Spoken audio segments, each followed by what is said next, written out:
moi bo día. Quero que as miñas primeiras palabras sexan de lembranza, de solidaridade, de alento e de agradecemento. De lembranza para todas e cada unha das persoas que perderon a súa vida polo coronavirus, singularmente as 586 víctimas galegas que estarán sempre no noso corazón, de solidaridade coas súas familias que casi non puideron nin despedirse, palabras de alento a todas as persoas que siguen loitando contra a enfermidade, ben desde as súas casas, hospitais ou residencias, palabras de agradecemento, de infinito agradecemento aos milleiros de persoas que seguen en primeira liña, mesmo arriscando a súa saúde en beneficio de todos e de todas. E, finalmente, palabras de recoñecemento ao conxunto da sociedade galega porque tivo un comportamento exemplar e eu sinto un tremendo orgullo de formar parte deste pobo que é solidario, que tende a man e que sabe estar á altura e que non escatima esforzos. E ese esforzo de todos os galegos e de todas as galegas require que a política tamén estea á súa altura. A altura tamén do desafío económico e social ao que nos enfrontamos. Teño o convencemento de que as decisións de hoxe van marcar como mínimo a próxima década. E unha decisión deste calibre require dun gran acordo de país para a reconstrución económica e social de Galiza. E iso é o que ofrecemos desde o BNG, un gran acordo pola reconstrución que ten que fraguarse necesariamente neste Parlamento. Decía o señor Feijóo que Galiza merece sobriedade. E nós estamos de acordo, pero tamén merece diálogo, consenso e colaboración. E nada disto ofreceu vostede ao longo destas semanas. Galiza tampouco merece nin propaganda nin oportunismo político.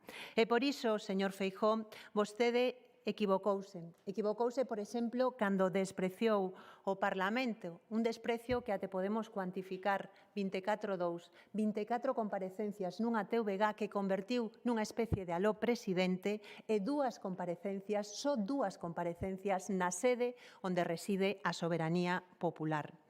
Equivócase tamén cando non busca o acordo cos grupos parlamentarios e se instala nunha especie de oportunismo político ou de cinismo político. O PP reclama en Madrid un diálogo que logo non practica en Galiza. Tamén se equivocan cando se instala no triunfalismo, nesa falta de autocrítica ou cando se esconde detrás do mando único para non asumir que non se puxo frente en ámbitos importantes. Fagamos, polo tanto, balance nestas semanas de pandemia nos tres ámbitos onde máis afectou a crise, que foi o sanitario, o social e o económico. No ámbito sanitario, vostede deixounos un sistema público de saúde con menos profesionais e con menos medios, que en moitas ocasións non tiveron ao longo destos meses nin as máscaras, nin as medidas de protección necesaria. Deixanos unha atención primaria na que recortou máis de 2.000 millóns de euros e hoxe un sistema hospitalario con menos camas que cando vostede chegou.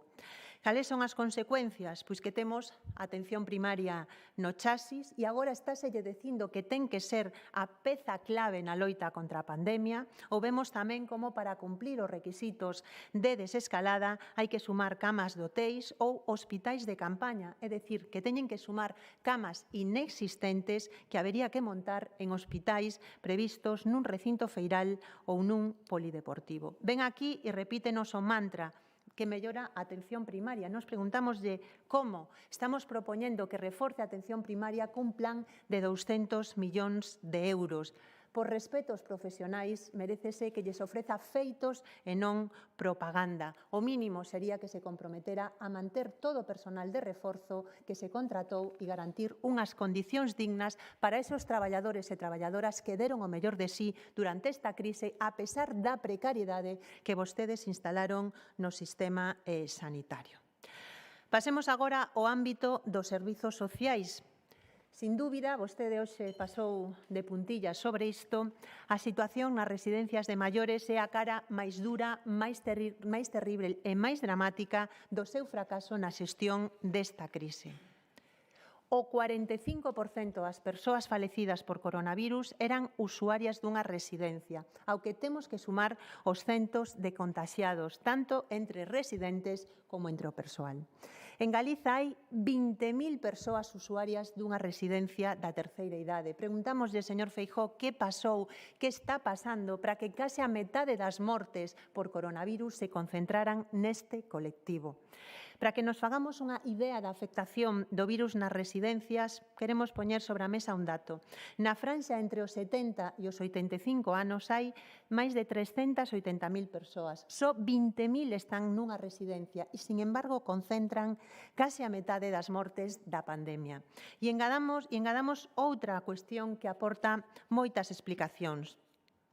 Temos en Galiza 223 residencias, pero só 24 son de xestión pública. Vostede prometeu construir unha residencia pública en cada unha das 7 cidades. Non fixo ningunha, pero que si fixo foi privatizar unha parte do sistema de residencias. E á vista están as consecuencias de querer facer negocio co dereito básico a ter unha vellez digna. Como mínimo, neste momento en que sigue a pandemia, deberían de estar intervidas todas as residencias onde se detectaron focos importantes, agora e mentres dure o proceso de desescalada. E pedimos tamén transparencia nos datos en relación con como afectou esta crise do coronavirus nas residencias e cos datos globais tamén de afectación no noso país. E, por último, analicemos o seu balance en materia económica e laboral. Cales son as medidas da Xunta para os 225.000 traballadores e traballadoras afectadas por un ERTE? Ningunha, señor Feijóo, o seu é facer de avalista bancario. Cales son as medidas para o colectivo de 210.000 autónomos? Ningunha, só que se endebeden máis e non teñen axudas directas como si teñen, por exemplo, en Euskadi, Cataluña ou Valencia. Cales son as medidas do Executivo para os 46.000 empregos perdidos desde o inicio da crise? Ningunha. Cales son as súas axudas para paliar a falta de ingresos, a caída de rentas que soportan miles de galegos e de galegas? Ningunhas. Señor Feijóo, facer de avalista bancario ou aprazar o pago de taxas que apenas repercuten nas economías particulares é tanto como pretender parar unha hemorraxia con tiritas. E estes non son momentos de poñerse de perfil, nin de seguir coa vella política da confrontación estéril, nin con repetir fórmulas fracasadas ou rutineiras, nin coa propaganda, porque vostede dá moitos consellos, pero logo, a hora da verdade, non nos está aplicando no noso país. Por iso, nós insistimos en que se necesita un gran acordo de país que permita rescatar as persoas desta crise, un rescate das persoas na saúde, no traballo e no benestar social. Estas son as prioridades do necesario acordo de país e aí debemos de enfocar todos os recursos dispoñibles, garantir un sistema sanitario público que coide a saúde das persoas, garantir o traballo ou como mínimo unha renda de inserción laboral para non deixar a ninguén atrás, garantir o dereito das persoas maiores a ter unha vellez digna. E claro que é posible. Vostedes decidiron rescatar a banca en 2009. Nós creemos que en 2020 hai que rescatar as persoas. Poñemos sobre a mesa unha proposta para sacar adiante ese acordo de país en base a 5 principios. Necesitamos un sector público potente que actúe como motor de desenvolvemento económico e garantiza xustiza social actuando tamén como distribuidor de riqueza. En segundo lugar, hai que impulsar o tecido productivo, en particular os sectores con máis potencial e fortalezas, e temos moitos no noso país. Hai que facer unha aposta estratégica pola ciencia e o coñecemento, pola I+D+I. Unha Galiza do século XXI non é posible sen ciencia e investigación. Comprobámolo ben nesta pandemia. Hai que fortalecer os servizos públicos e, por último, tamén non podemos esquecer que é necesario enfrontar as consecuencias do cambio climático, porque non teremos futuro se non preservamos no noso entorno a biodiversidade. E, finalmente, no ámbito económico, dúas cuestións. Insistimos, hai que adaptar as contas públicas de Galiza a esta situación de crise e utilizar esos recursos para apoiar as consecuencias sanitarias, económicas e sociais. Esos orzamentos preparáronse nun escenario moi diferente do actual. Sabe, señor Feijóo, que vai a contar co apoio do BNG para que Galiza teña todos os fondos que lle correspondan, ben do Estado, ben da Unión Europea. Pero tamén lle pedimos que non faga como até de agora e que deixou, por exemplo, sin gastar 1.000 millóns de euros en políticas de fomento do do emprego. E non quería rematar sin facer referencia a unha cuestión moi importante que ten que ver co plan de desescalada ou o plan de desconfinamento. Nos hai semanas ofrecimos de pactar aquí neste Parlamento un plan galego para adaptar o desconfinamento á nosa realidade, pero vostede nin dialogou, nin o comunicou, nin buscou ningún tipo de acordos. Está claro que todos e todas queremos recuperar a normalidade canto antes, pero é que precipitarse pode facer xustamente que a recuperación da normalidade se faga máis tarde. E non hai atallos e, desde logo, creemos que o importante é ter moita precaución. Vostede propón unha mobilidade total, pero non coñece nin tan siquiera cales son os resultados dese estudo de seroprevalencia. Por que fai un estudio de seroprevalencia e logo non espera ter os datos dese estudo para facer propostas dese calibre? E, ademais, cando temos aos propios profesionais advertindo de que quizáis os datos dese estudo non van ser fiables. Nos, desde logo, creemos que hai que recuperar a normalidade canto antes, pero para recuperala, quizáis as presas non son boas conselleiras.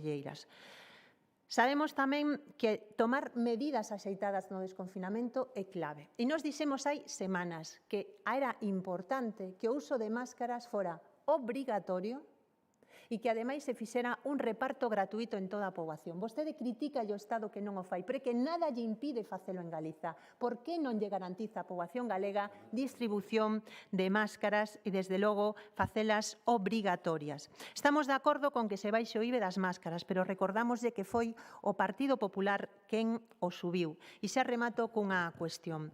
É moi importante o plan de rastrexo do virus e non están facendo ben os deberes. Hai que contratar personal específico para poder desenvolver o labor de rastrexo. Hai que formar a ese personal, hai que elaborar protocolos claros e efectivos para proceder ao illamento das persoas e as condicións en que estas debe desenvolverse. Porque, miren, está moi ben exixirlle aos demais que fagan as cousas, pero nós creo que neste momento que necesitamos é unha xunta que se poña ao frente. Neste momento, a sociedade o que nos está pedindo, e remato, presidente, son certezas e clareza.